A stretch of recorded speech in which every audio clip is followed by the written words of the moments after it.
afternoon to coming to you live from the centers along the head of technical professor on economy being held. Remember, he was arrested yesterday in Kwale and is now being held here. It is not yet very clear what charges are being preferred against him or why he had to be brought to the CID headquarters. A host of NASA members of parliament and lawyers are here, and now I'm joined by Mathare, member of parliament and lawyer Anthony Oluoch. Mheshimiwa, remember, Anthony Oluoch is one of the victims of police brutality. We wish you quick recovery. How are you faring on so far? So far so good. We thank God that it could have been worse. Right. There was clear intention by the police to take away either one of the few members of parliament and leaders who had accompanied the Right Honorable who had been killed. We are recovering. Right.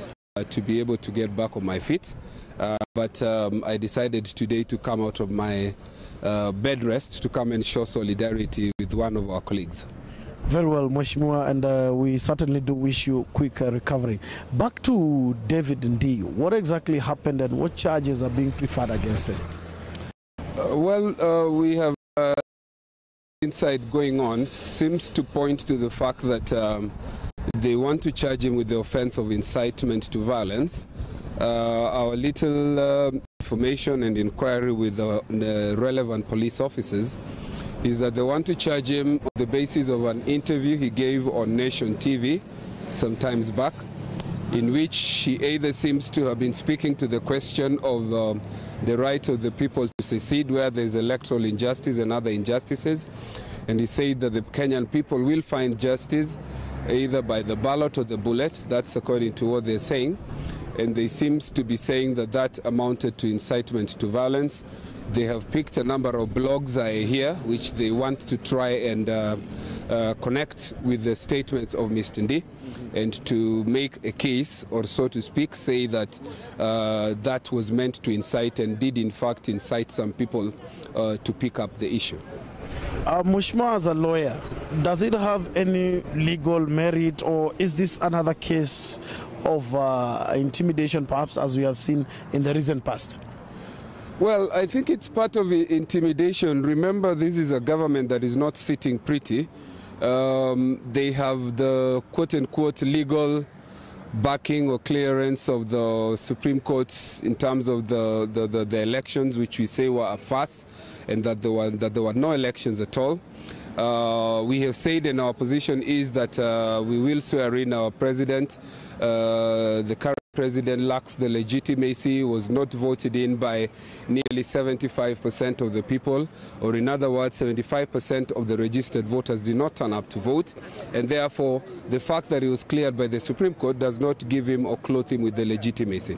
So this is part of the intimidation. You remember that there is a steering committee or a committee of the People's Assembly that has been unveiled, and I think from where we sit, this will be the beginning of a systematic arrest of each and every member of that committee. And we think that they're also going to go for members of parliament and other luminaries. So Kenyans should brace themselves for very difficult times. I think they're testing the waters. They want to see if they can scare a few people and scuttle the plans. Their idea is to get past the 12th so that everybody is scattered and the swearing in for the 12th does not take place.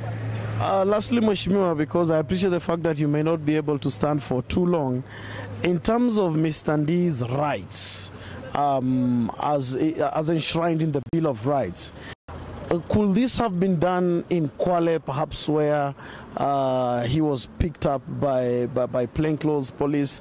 There appears to have been rounds that he did before finally appearing here. Was his lawyer allowed to reach him in good time? How about his rights? Yes, every arrested person has rights that are under Article 49 and 50 of the Constitution. rights of an arrested person, and even when you do taken for trial, you have a right not to be held incommunicado. Incommunicado means that when you're arrested, like has happened so many times before, people have put in the boots of police vehicles and taken for long distance without anybody knowing where they are. In the instant case, he was together with his wife and other people on holiday. He was arrested, no indication as to where he was taken. When they followed up to the Kwale, the police station there, he was not there. He was driven, I think, Mombasa, and here is close to over 600 kilometers. Right. Close to over 600 kilometers. I think nothing could be nearer to being held incommunicado than this. Immediately you're arrested, a police officer is obligated to say that we now have arrested you. You have a right to remain silent, and you have a right to an advocate, you have a right to representation. And there and then, without making a step, he's entitled to say, before you take me far, I want to have access to counsel and the advice of counsel. And so those rights have been abrogated. There is also an obligation to take him to court within 24 hours. So if they arrested him yesterday, they cannot hold him beyond today afternoon.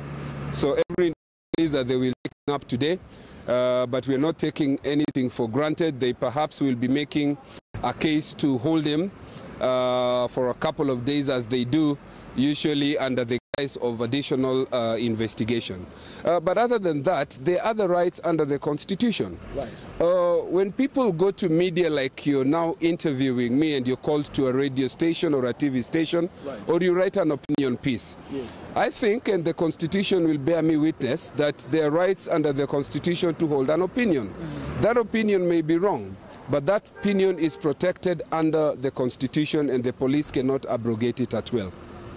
Very well, thank you very much, Mheshimiwa. That is Anthony Oluoch, Member of Parliament for Mathare. Remember, he's also a victim of police brutality. Of course, we do wish him well.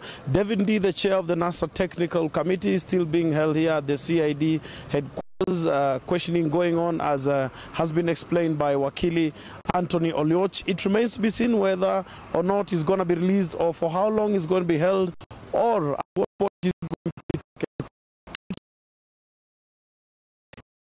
what is happening at the events unfolding here at the CID headquarters. Thank you. My name is Mwende Gatabaki. I'm the wife of Dr. Ndii, David Ndii Mwangi, and I'm very concerned about what happened yesterday. We came on Friday to Mombasa to Kwale for my nephew's wedding, and which was on Saturday. Then on Sunday in the evening, my husband and my daughter, who's 11 years old, were on their way to the dining room to have their dinner. This was around 8:30. And on the way to I told them, because I was not ready, they could be going, I'll join them later. And on the way to the dining area, they saw two cars parked outside the hotel, and they were full. And my husband was a bit concerned. Who are these people? Who are these people? Because they were really looking at them. Then two of them came out of the car. They came towards them. They greeted them. And they told my husband, "Would like to have a word with you." So my husband said, "And I'm who? Aren't you David Ndii?" He said, "Yes, I am." "Yes, would like to have a word with you." So they got into the reception. And at that time, when my daughter saw that, let me track back a bit. When they walked towards the reception, the other gentlemen came out of the cars. So there were 7 in total. When my daughter saw that, she panicked and she ran back to the room. She came and told me, "Mom, the police are here," because 2 of them had guns. "The police are here and they're taking Dad away." So I quickly got my phone and I ran to the reception area. And my husband, because he didn't have a phone, he asked me, "Can I use your phone? I need to make a few calls." Then I asked him, "What's happening?" Then one gentleman who was head of the team even tried to push me away. And I said, "No, I'm his wife, so I need to know what is happening." So they sat down and they allowed him to make a few calls. So one gentleman sat on one side, one gentleman sat on one side. There was a table in front. So I came and sat on top of that table. And I said, "He's my husband, so I have a right to talk to him and to know exactly what is happening." So he was trying to make a few calls and they were telling him, "Let's go, let's go." They were not really allowing him to make the calls. So I started talking to them and I told them, "You're 7 men 2 of you have guns. I'm a woman. Surely, what can I do to 7 men and 2 of you have guns? You know, can you let him, you know, in the process, he was also trying to make a few calls. So I kind of got a little bit of time for him. Then after that, the one who was in charge said, now we have to go. So one grabbed him. And as they walked, he was still talking on the phone. He told me a few people to call. So he got into the vehicle and I asked the man who was in charge, I need to know who you are. I need to know who's taking my husband away. So he showed me his work ID and I took his ID number, I took his service number. Then from there, they took him into the car and he told me they're taking him to Ndii police station. So within no time, we called a taxi and we followed them. They were in 2 cars.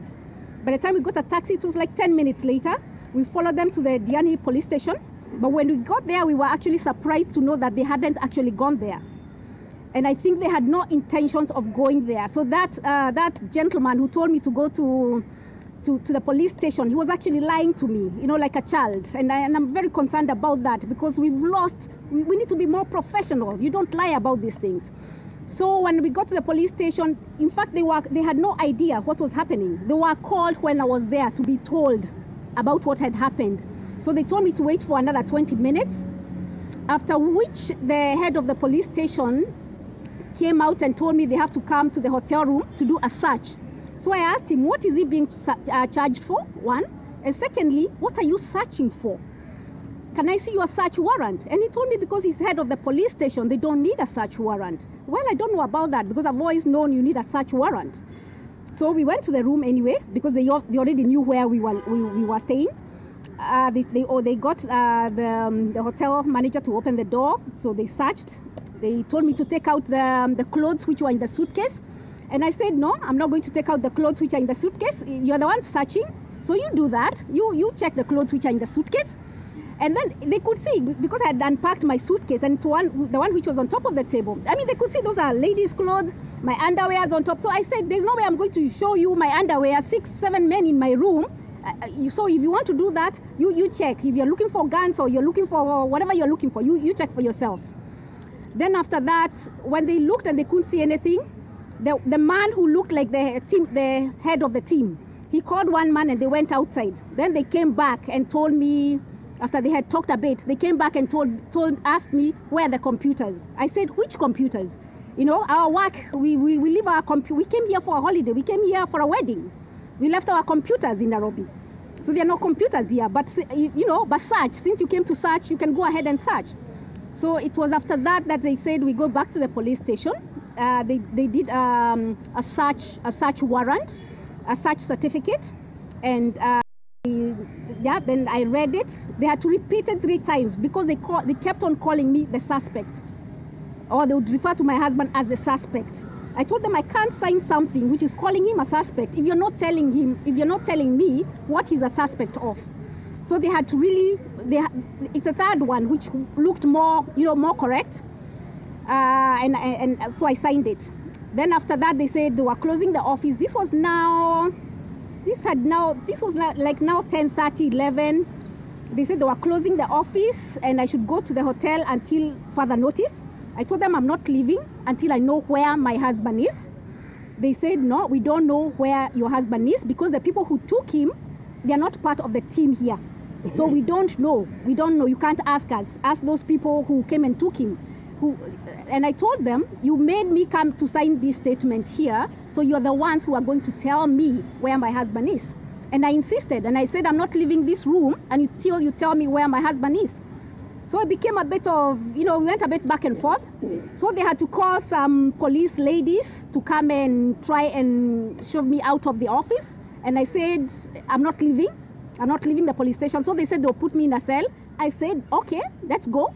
If the cell is where you put people who are waiting to know where their husbands are, then let's go. So I was detained for some time. Then what happened is Winnie Odinga actually came and started talking to them and asked them what's happening, what this about.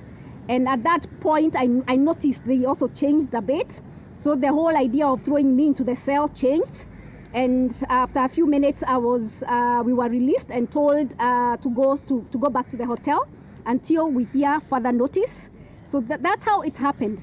Thank you. My name is Mwende Gatabaki. From the CID headquarters, where the NASA head of technical committee, David Ndii, is being held. Remember, he was earlier arrested yesterday in Diani, that is in Kwale County. We earlier did speak to Wakili Anthony Oluoch, who gave us a legal perspective. We shall be speaking to other legal minds, including Otiende Molo, Dr. Adam Zolo, and the NASA CEO, Norman Magaya. But here and now I'm joined by the ODM head of communication, director of communication, Philip Etale. Philip, what basically is a summary of the situation here? Well, basically what we've seen is it's uncalled for, because Dr. David Ndii was in South Coast. Right. Doing his own stuff there. Right. Then he was just arrested in his hotel room and brought to Nairobi for interrogation. Apparently they're saying that it's about incitement, that he incited the public in his previous interview on one of the local TV stations, that he said that Kenya should split, blah, blah, such kind of stuff. But I believe this is just a trumped up charge. They just want to intimidate him because he's been appointed the chair of the steering committee of the 12th December event. So basically they just want to find out what he's planning, what the plans are for that particular day. And I believe there's nothing much that he's being interrogated on, because if it's about that interview, it's about 3 months ago. Right. And why bring it now? That's a question that we should be asking. But I believe the lawyers who are inside there, Senator Orengo, Mr. Edwin Sifuna, they're on top of the matter. Top of the matter. Yes. Who else was he arrested with? Reports are coming through that his wife was detained, and probably other people for a while. Well, what we've heard is that the wife and Miss Winnie Odinga were also in Diani in Kwale. Yes. And when they got wind of the arrest, they went to the police station and they were detained, albeit for 1 hour, and then they were released. Yes. But there was nothing much that they were interrogated about. The main aim was to have Dr. David Ndii incarcerated and perhaps milk out some information from him. But I believe he'll be out, and if there are charges against him, they should present him in court and charged for incitement, whatever they're trying to say. Yes. But I think he'll get through. He has strong lawyers, legal minds that are going to help him. Lastly, in terms of his well-being, I mean, what condition is he in? In the past, I'm not saying this is the case, people have been in police custody, others have ended up dead, others have ended up injured. What is his condition? Well, we are told he's okay. He's in good spirits. He's ready to face the law enforcement officers who are interrogating him, and he's giving out information that they want him to get. But I believe there's nothing that Dr. David Ndii has in his possession that can warrant this kind of torture, this kind of you go in. Guy flew to Mombasa, to South Coast on his own business, to do his own stuff there. We've been through a lot during this election year period. Maybe just wanted to go and relax a little for the weekend and come back to Nairobi. Then you go and ambush him. In fact, we also blame hotel owners for giving out information of their clients. In this country now you cannot be free to go anywhere, because maybe if they think, the state thinks that you have information that you need to, that can injure their existence in power. Yes. They want you to be incarcerated and try to get information out. But I know David Ndii is firm, he's a strong man, and I've been told he's in good spirits, he's healthy, unless something happens. Lastly, could we join some dots between Jimmy Wanjigi, David Ndii, and as I'm just wrapping up with Philip Etale, I'm also going to be joined by Tiende Amolo, who's one of the legal minds here. Philip, will you draw any dots between Jimmy Wanjigi and... No, I wouldn't want to speculate at this time and point. Yeah, I wouldn't like to do that. Very well, thank you very much. Philip Etale, that is the Director of Communication, ODM. Thank you, members of Parliament who are here. Perhaps I will begin with Council Otiende Amolo, just to fill us in, perhaps, what is the situation here, especially legally. Thank you. Doing this job is not for the faint-hearted. It takes dedication, courage, and strength.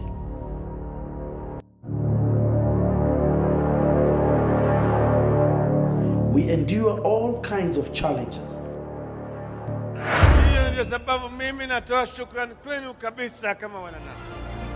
To bring you the most credible news. We thank all our viewers for their commitment. NASA TV is a people-driven channel, meaning our content direction and style comes directly from our viewers. We would like to appeal for your help to NASA TV to boost and improve our standards. You can contribute directly to NASA TV by donating to Airtel Paybill number 555155. Support the invasion of family privacy when he was with his family and children. The question of searching his hotel room, even perhaps without, we have not seen any warrant, search warrant. More importantly, I think the entire circumstances surrounding his arrest reeks of intimidation. It is clear that it's not just about the charges that are going to be presented. If it was, nothing would be easier than to invite him to come to court on a given date and time to take a plea. That is what they do in civilized societies. But ours clearly is a society that is intended to intimidate those who do not support government. And that is the unfortunate thing. Very well. Thank you very much, Wakili. Maybe just lastly, Mheshimiwa, do you see any relationship between the events, supposed events of 12th December and David Ndii's arrest? Of course, we all admit that David Ndii has been at the center of the plannings and the happenings of NASA. And even when all these things have been going on, the other day made very strong statements concerning what nature of actions we are going to take, and he was categorical that NASA is not going to let go. So probably we can be guessing right that possibly this intimidation may be aimed at causing fear and scatter the NASA plans for 12. So the guess is as good, though not yet confirmed. Okay. Yeah. Very well. That is Dr. Pamela Odhiambo, woman representative, Migori County. Just to wrap up, nominated member of parliament, Mheshimiwa Osotsi, should members of parliament be worried? Should NASA supporters be worried? Yeah, we should be worried because what we are seeing is the dirty tactics by a regime that does not have legitimacy. They do not have legitimacy and they are resorting to intimidation because David Ndii is at the center of our event on December 12th. But we are saying there are so many David Ndiis outside there who are ready to make sure that the event on December 12th is successful. Very well. Thank you very much, Mheshimiwa Ososi, Mheshimiwa Pamela Odhiambo, and Council, and Mheshimiwa Otiende Amolo. Thank you very much. That was just a perspective by the lawyers here, members of parliament here, who came to show solidarity with the chair of NASA technical team and the chair of the steering committee of the People's Assembly, Dr. David Ndii. We understand he's going to be going to court at 2. We will follow up that for you live. Keep it here on NASA TV as we bring every detail of events as they unfold. NASA TV, mambo yabadilika. Doing this job is not for the faint-hearted. It takes dedication, courage, and strength.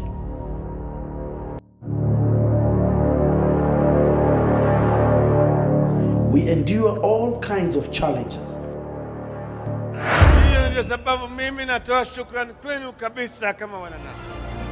To bring you the most credible news. We thank all our viewers for their commitment. NASA TV is a people-driven channel, meaning our content direction and style comes directly from our viewers. We would like to appeal for your help to NASA TV to boost and improve our standards. You can contribute directly